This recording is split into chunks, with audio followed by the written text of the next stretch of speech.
Hello everyone, this is Defense Politics Asia and this is the summary for the day of 218, 29th of September of the Ukraine war or the Russian special military operation. And let's start off with statements. Statement from Putin. So Putin was on this I think Security Council thingy, where he actually addressed issues with the partial mobilization. So we have already seen, if you have been following the war, you may have heard or seen videos, heard about things that is not going correct or weird stuff happening during the Russian mobilization. And there's also video come out, of mobilized servicemen in a very lousy places, or there are reports of they are not being trained and all sort of things. So Putin take this issue very seriously. So he said that all instructions for partial mobilization have been given. Only Russians with military experience are subjected to conscription, and this requirement must be strictly observed. So this statement is because there is a lot of volunteers, people who are not mobilized, but they actually went to the mobilization office or military office, recruitment office on their own. Like, no joke. I know if some of you guys are pro-Ukrainian, right, you might think that, everybody's running away from the mobilization. I can tell you this is not true. There is a lot of people who are not mobilized actually went to the recruitment center on their own. And this actually messed up their mobilization effort because they overcrowded the recruitment centers and caused a lot of administration issues. So Putin demanded to correct all mistakes during the mobilization and to return home those that were caught up illegally. So this is actually, this caught up illegally is that there are people who are being caught up by mistake. Some of them are not supposed to be caught up. For example, maybe they're too old, maybe they are handicapped, maybe they are working as part of the military industrial complex. Then there are also volunteers. So volunteers are turned back without an agenda, but those who should not be mobilized, it is necessary to deal with all this without fuss. So he wants the people involved with the mobilization to just do their job simply. If you're not caught up, go home. You're not supposed to be here. And if the names or if their identity is not supposed to be caught up, then they should be corrected immediately. So he said it is unnecessary to understand each specific case on illegal mobilization. So you might be asking, especially those are pro-Russian, why partial mobilization? Why not full? Or why not 1 million soldiers? Why only 300,000? This is exactly the reason. Russia have never done such a mobilization at this kind of scale before on reserves, because all their mobilization for maybe reservist training or whatever is always smaller, very small. You don't call up 300,000 reserves for a military exercise. So this is unprecedented in modern Russia, I would say. So this is why it's a partial mobilization. It is supposed to iron out all the issues that they're going to face, and this will actually set them up for bigger mobilizations later, which the world seems to be heading towards. So he also emphasized mobilized must go through additional training, and there is also cases where people are mobilized into not appropriate jobs, like doctors being enrolled as a motorized rifleman. And then so he thinks this is outrageous. It's not okay. So he say that only citizens in the reserve are subjected to mobilization, and especially only those that are demanded specialties and experience. So it's not for everyone. So we see some of the old people getting conscripted or mobilized. I have no idea what's the story behind those. Those might not even necessarily be part of the partial mobilization. We must because you must remember that there is actually also volunteer battalions being formed up, especially the one that is instigated or encouraged by Kadyrov, the Chechen leader, where he asked all 85 member states of the Federation of Russia to contribute 1,000 soldiers or 2,000 soldiers. And many of these are just volunteers, so it could be all sort of people. So we do not know what footage that we are looking at. So be careful of misinformation and and propaganda. Take all information you are seeing with a pinch of salt, including the information that I'm giving you. Don't trust me wholesale. So This is a warning that I haven't been saying for a very long time. I've been saying that a lot in the first few months, especially the first 2 months. So it's a reminder, don't trust me 100%. Anyway, so those that are caught wrongly, correct all the mistakes and send those that are mobilized wrongly. And then he ordered the Prosecutor General of the Russian Federation to immediately respond to violations during mobilization. So there might be a case where the mobilization people are getting caught illegally against the rules, or maybe there is corruption involved, which is why you see he's calling the Prosecutor General to actually investigate all these violations. So we're not sure what is the kind of situation that is happening in Russia. Russia is a massive place. It's a huge bureaucracy, huge population, a lot of corruption. It's like a massive, bigger version of Ukraine. So we can expect those things are not going to be easy to deal with. So there is also another information coming out from soldiers from the ground by this volunteer group, the Russian Legion, and they say that they saw Romanian mercenaries fighting on the side of the Ukrainian armed forces. So they can confirm that not just the Polish, but there is recently arrived Romanian forces, reportedly mercenaries. So which could also explain why the Ukrainian offensive since the start of the Bakhmut offensive seems to be very different from the Ukraine military that we used to know.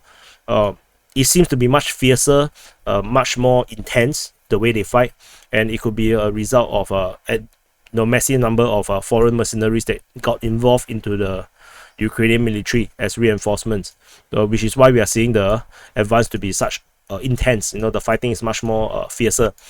And so there, according to the Ukrainian Defense Ministry or the army, Ukrainian army, they said that they have shot down one Russian Mi-8 and one Russian Sukhoi 25. Again, no indication where it is, and not sure exactly where they are getting shot down. So moving to the Mykolaiv front, there is no updates on the Mykolaiv front. At the Davydiv front, the only information that we saw or we heard is there was a Sukhoi 24, a Ukrainian Sukhoi 24 shot down over Kaluha, and there is also fighting reported at Bezymeny. So this is despite that pro-Russian sources reported Bezymeny has been captured by the Russian side. The Ukrainian military continue to report that there is fighting at Bezymeny. So see which poison you prefer.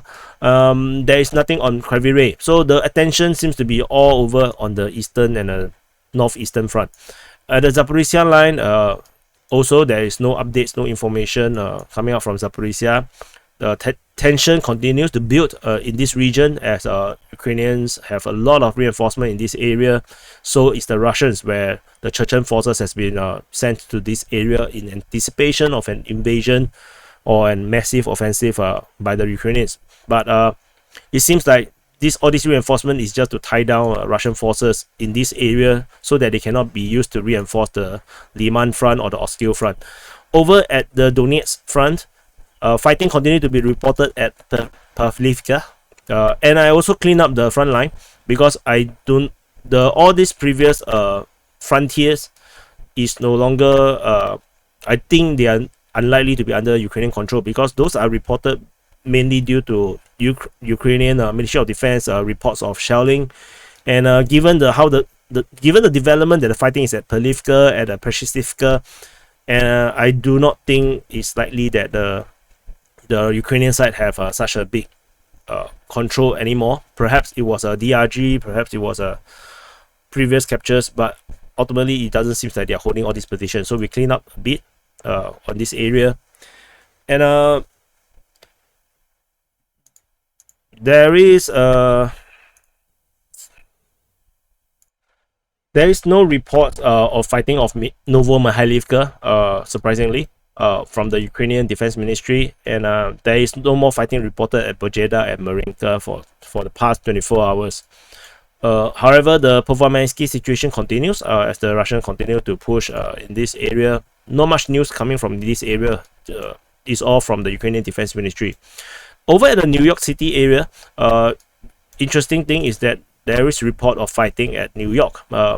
by the Ukrainian Defense Ministry. They reported that there's fighting towards New York. There's no information other than this. We'll keep a lookout and see what the Ukrainians or the Russians are doing in this area. If there's any information, I will be updating. And over the Bakhmut Front, which is the main offensive of the Russian forces, they continue to be fighting at Mayosk, and there is fighting reported at Kudyumivka, Oredivka, Zaiseve, Vesela Dolena, which is a restart of this fighting. It has not been reported to be fighting for some time already. And there's fighting reported on the outskirts of Bakhmut, fighting reported at Bakhmutske, and there is also fighting reported at Soledad, but they also say it as outskirts, so which is why my icon is a bit higher. Not sure outskirts referring to where. And that's all from the Bakhmut Front. So despite this is the main offensive from the Russian side, this is a sustained offensive. This offensive has been ongoing for months, and but there is not much detailed information coming out from the pro-Russian source, which also suggests that the soldiers that are fighting in this area are very professional. So it's either the Wagner group or it's likely the Russian military itself.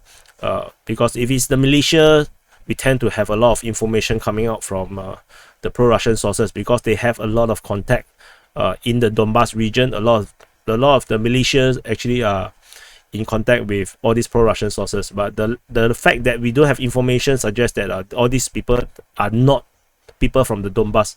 They are all people from other parts of Russia. And over at the Siversk Front, there is fighting reported at Vimka, according to the Ukrainian Defense Ministry. Again, I still not sure how they are able to hit so far behind. I can only presume that this entire area here is under Russian control. But as the Ukrainian Defense Ministry never reveals their mapping, so we will never know. The entire northern Siversk Front, where they broke over to the other side of the river, no news about them. So kind of weird, considering this could be a perfect opportunity for them to punch to the rear and finish the encirclement faster. So it might be misinformation then. It could be like, the forces here might only be very, very few. Might be only recon forces purposely to, distract the Russians from reinforcing the main front. And, yeah. Hey, check out this cat. There's a ear and a head, and then there's a body. Just that this body become very fat behind. If not, it can be like a butt is here and a tail. Anyway, at the cat front, the Lyman Front, or crispy lemon, because it's a Krasny Lyman, and so I call it crispy lemon. There is a information that the Russians have withdrawn from Yampil. They can no longer hold the position, and according to War Gonzo, the war reporters or military reporters, they say that based on fragmental information, Russian units are forced to withdraw from Yampil, and the information was then confirmed later by them. And the withdrawal is actually covered by the multiple launch rocket system of the Russian army, which then hit at the Ukrainian positions that is moving towards Yampil. And so based on current situation, we do not put Yampil as captured because we need to have more confirmed information that the Ukrainians have captured the entire settlement. But by the look of it, in the next update, we're probably going to see Yampil being captured. Over at the Lakes of the Cat, the Ukrainians continue to attack towards Lyman from Dibrova, from Stary Karavan. And from this railway station, there is here. Brusino. So there's this Brusino railway station. The Ukrainians are also attacking from this direction. Basically, it's from Stary Karavan as well. So the information is kind of funny from the pro-Russian source, Ryber, which is unnecessary, I guess. And there's no information saying that the attack is coming from Shurov or Shurove, but I believe that it makes no sense for there to be no offensive coming from this direction. I'm quite sure the Ukrainians are surrounding Lyman in all directions. They are attacking from all directions, but reports only coming out from this side. So might also suggest that the southern side of Lyman might be defended by the Donbas militias, the Luhansk People's Republic forces, whereas this area might be defended by the Russian military, which is why we don't hear information much from the north or the western side much, especially the northern side, because maybe the defense here are defended by the Russian military. The southern side is actually by the militias. And Ukrainians continue to attack the cat, the head of the cat, Drobyshev, and but the Bars 13 and some of the Russian fighters continue to hold strongly at this position. Bars 13 is a volunteer, if I'm not wrong, it's a volunteer force.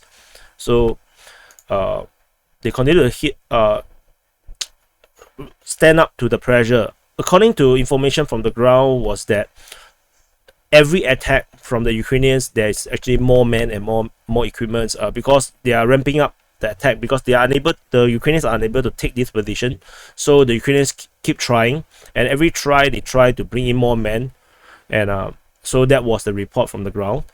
The Ukrainian forces have captured Shendry Holove as well as Kolozyazi earlier in the day yesterday, and towards the end of the day, the Ukrainians have captured Stavki, and fighting is now at Zarichne after it was originally probed by reconnaissance forces. So after the recon found where is the Russian lines, they launched a massive offensive against Zarichne.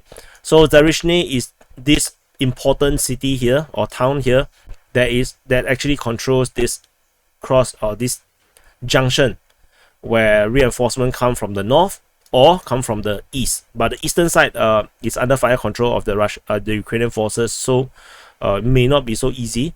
But northern side is so far is still usable, and together with the twin settlement of Toske and Zarichne actually is the other end where the road goes to Lyman. However, the road between Lyman and Toske or Zarichne is now partially under fire control of the Ukrainians. So things are getting really desperate, and as such, with the fall of Yampil, fall of Stavki, fighting at Zarichne, fire control over on the road between Lyman and Toske, the Ukrainians have actually established operational encirclement on the Russian forces at Lyman and Drobyshev. So, bye-bye, cat. And then moving to the Oskil Front, we have no information on the Oskil Front, which is kind of weird. And given that the lines here is very thin, and the Ukrainians doesn't seem to be pushing through, there might be a situation that the Ukrainians might be running out of reserves or attacking force or heavy equipment that allows them to do another Balaklia light massive fan out. This is just my suspicion, because this is a great opportunity for them to break through, but they didn't do that. Similarly, on the northern part of Lyman Front, they did not break northward to capture Borova or actually even head towards Sviatove.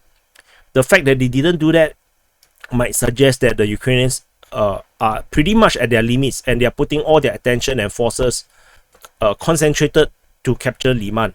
This is likely to be the case. So anyway, this is the situation at the Oskil and Lyman Front. And anyway, this is the summary for the day of 218 and the 29th of September. And hopefully you get a better sensing of whatever is happening on the ground. Do press the like button, do share this with your friends and contact, and do subscribe if you are not subscribed. And I will see you in the next update.